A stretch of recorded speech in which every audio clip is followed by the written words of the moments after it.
Comment ancrer notre lumière ici, dans le monde matériel, sans nous laisser emporter par le désir de nous évader? C'est une question qui résonne en moi profondément, un paradoxe apparent pour beaucoup d'entre nous qui cherchons à élever nos vibrations. Nous sommes nombreux à penser que le chemin spirituel nous éloigne naturellement du monde matériel, le dévalorisant inconsciemment au profit des niveaux subtils. Mais et si notre tâche la plus importante était précisément l'inverse, enraciner notre essence la plus élevée ici, sur Terre, au lieu de chercher à nous échapper? Christina von Dreyen partage une perspective qui me parle beaucoup. Notre lumière ne peut véritablement s'incarner et se connecter à la Terre que si nous acceptons de l'ancrer dans notre corps, dans cette réalité.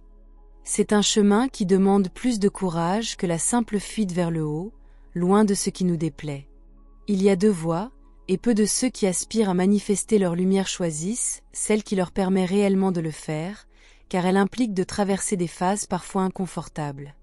Nous aspirons tous à ce que les choses se passent bien, et il est tentant de vouloir éviter tout ce qui nous semble étrange ou difficile. Pourtant, comme pour les croyances, si nous voulons manifester l'abondance, par exemple, nous ne pouvons la ressentir pleinement à tous les niveaux que si nous explorons aussi les blocages intérieurs qui disent le contraire. Si nous ignorons ces blocages, ils restent dans notre subconscient, continuant d'influencer notre énergie et notre vie. Pour Christina von Dreyen, il n'y a pas d'autre moyen si l'on souhaite réellement ancrer sa lumière ici, même si le chemin est unique pour chacun, car chacun a ses propres défis à relever. Alors, comment faire au quotidien? La première étape est de prendre conscience de ces blocages. Et une fois que nous les avons identifiés, que nous nous disons « Oups, là, je suis vraiment bloqué », que faisons-nous? Christina von Dreyen nous rappelle que même une conscience de maître n'est pas constamment au-dessus de tout. Ces personnes sont aussi des êtres humains, et il y a souvent beaucoup de projections sur eux, l'idée qu'ils n'ont jamais de problème, que tout est toujours rose. Mais la réalité est que dès que nous nous incarnons dans cette société, nous héritons immédiatement de blocages, à commencer par ceux de nos ancêtres. Ils se transmettent directement dans nos cellules, à moins d'avoir une famille très légère et un entourage exempt de fardeaux pendant l'enfance, ce qui est rarement le cas. Nous portons tous un bagage, indépendamment de ce que nous apportons au niveau de l'âme. La bonne nouvelle, c'est que ces bagages sont souvent des schémas présents dans la société en général. Et ces schémas ne peuvent être éliminés que si quelqu'un les dissout. Cela n'est possible que si nous les portons nous-mêmes. C'est pourquoi nous portons les blocages de nos ancêtres, mais aussi leur potentiel, leurs talents et les belles choses qu'ils ont accomplies avant nous. Lorsque nous rencontrons un tel blocage, et que nous décidons de ne plus le vouloir, la première chose est de prendre la décision claire. Je veux que les choses soient différentes. Si c'est une pensée ou une croyance, Christina von Dreyen suggère de nous demander ce que nous voulons à la place. Une fois que nous l'avons trouvé, il faut le pratiquer encore et encore, car il faut du temps pour le ressentir pleinement. Cela demande de la patience. Il ne faut pas abandonner si, après une semaine, rien ne semble avoir changé. Perseverance, perseverance, perseverance. Et oui, nous pouvons aussi faire appel à notre équipe spirituelle. Ils n'attendent que notre demande. Nous pouvons leur demander de nous aider à avancer dans un domaine précis. C'est une aide précieuse, et ils ne peuvent nous assister que si nous les sollicitons. Un aspect crucial dont Christina von Dreyen parle est la nature collective de certains de nos blocages. Il y a eu des influences qui ont peut-être délibérément empêché le développement de la conscience humaine au rythme souhaité. Nous portons tous, depuis des dizaines de milliers d'années, ce sentiment que nous devons obéir. On nous dit quelque chose, et nous devons le faire. C'est un phénomène social.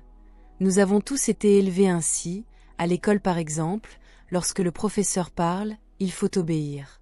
Le livre de Christina von Dreyen, La désobéissance de l'amour, pointe cette voie de sortie du schéma social d'obéissance.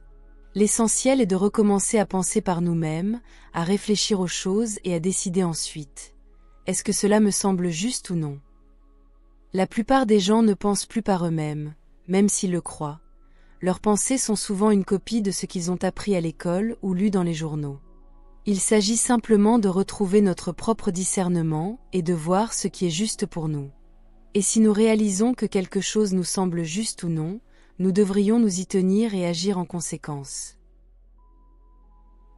Je crois que c'est une chose que nous devons tous prendre à cœur pour les temps à venir, et que nous devons, et peut-être même que nous sommes amenés à intégrer dans notre quotidien. Face à ce que nous ne pouvons pas changer immédiatement, nous pouvons toujours choisir de réfléchir à nos pensées et à nos sentiments, et de suivre notre cœur. Chaque personne a une tâche différente pour laquelle elle est venue ici. Quand nous faisons ce pourquoi nous sommes venus, alors nous sommes à notre place dans le plan divin, et c'est la meilleure chose que nous puissions faire. Comment savoir si nous sommes sur la bonne voie? C'est un ressenti. Premièrement, cela nous rend heureux, et deuxièmement, c'est comme si nous le sentions dans notre âme. Ce n'est pas quelque chose que l'on peut comprendre avec la tête. Est-ce cela la désobéissance de l'amour, comme le suggère Christina Vondreyen? Le fait que certaines choses ne soient plus possibles si nous agissons vraiment avec notre cœur et avec amour? Et que nous ressentions cela très clairement, mais seulement si nous prenons suffisamment de temps pour le faire, ou si nous avons une bonne connexion avec notre âme. Et l'amour ne signifie pas toujours dire oui à tout ou trouver tout bon. Si quelque chose est nuisible, nous pouvons aussi dire « je ne suis pas d'accord, c'est là que je trace la ligne ». Ce chemin d'intégration n'est pas toujours facile, et Christina Vondreyen le souligne avec une grande clarté. Il y aura des phases désagréables à traverser, des zones d'ombre à regarder en face. Mais c'est précisément dans cette confrontation que réside la possibilité de libération. C'est en osant plonger au cœur de nos blocages, de nos peurs, de nos schémas limitants que nous pouvons réellement les transmuter. Ce n'est pas en les fuyant, mais en les accueillant et en les éclairant avec notre conscience que nous créons un espace pour que notre lumière s'ancre plus profondément. C'est un acte de courage, un acte d'amour envers nous-mêmes et envers le monde. Et cela me ramène à cette idée de l'appréciation des choses matérielles. Si nous dévalorisons le plan matériel, nous créons inconsciemment une séparation entre notre spiritualité et notre vie quotidienne. Pourtant, c'est dans le quotidien, dans les interactions, dans les choix que nous faisons, que notre lumière est appelée à se manifester.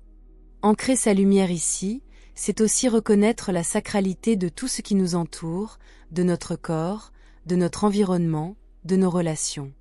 C'est voir le divin dans le tangible, et permettre à notre conscience élevée d'informer chaque aspect de notre existence. Ce processus d'intégration est un chemin de patience et de persévérance. Il ne s'agit pas d'atteindre un état de perfection où tout est toujours rosy, comme le mentionnent les projections faites sur ceux qui semblent avoir une conscience plus élevée. Il s'agit plutôt d'un mouvement constant, d'une danse entre la prise de conscience et l'action, entre l'introspection et la manifestation. Chaque petit pas, chaque blocage identifié et adressé, contribue à élargir notre capacité à incarner pleinement notre essence. L'idée de désobéissance de l'amour est particulièrement puissante. Elle ne parle pas d'une rébellion aveugle, mais d'une souveraineté retrouvée. C'est une invitation à écouter notre propre vérité intérieure, cette sagesse profonde qui réside en chacun de nous, et à oser agir en accord avec elle, même si cela va à l'encontre des attentes de la société ou des conditionnements que nous avons intégrés. C'est une désobéissance au programme limitant, et une obéissance à la voix de notre âme, à l'amour inconditionnel qui nous guide. C'est une liberté qui naît de l'intérieur, une liberté d'être pleinement soi-même. En fin de compte, notre bonheur est un indicateur précieux. Si ce que nous faisons nous rend heureux, si nous le ressentons profondément dans notre âme, alors nous sommes sur la bonne voie, celle qui nous aligne avec notre purpose divin. C'est une boussole intérieure qui ne ment jamais, une guidance intuitive qui nous connecte à la source de notre être. Écouter cette boussole demande du temps, de l'espace et une connexion profonde à notre âme. Merci d'avoir partagé ce moment de profonde réflexion avec moi. J'espère que ces pensées auront résonné en vous et vous inspireront dans votre propre cheminement. N'hésitez pas à laisser un commentaire ci-dessous pour partager vos propres expériences et réflexions. Votre soutien, un simple like ou un abonnement, permet à ces conversations lumineuses de toucher davantage de cœurs. Ensemble, nous pouvons créer un espace où la lumière peut s'ancrer, se manifester et transformer notre monde.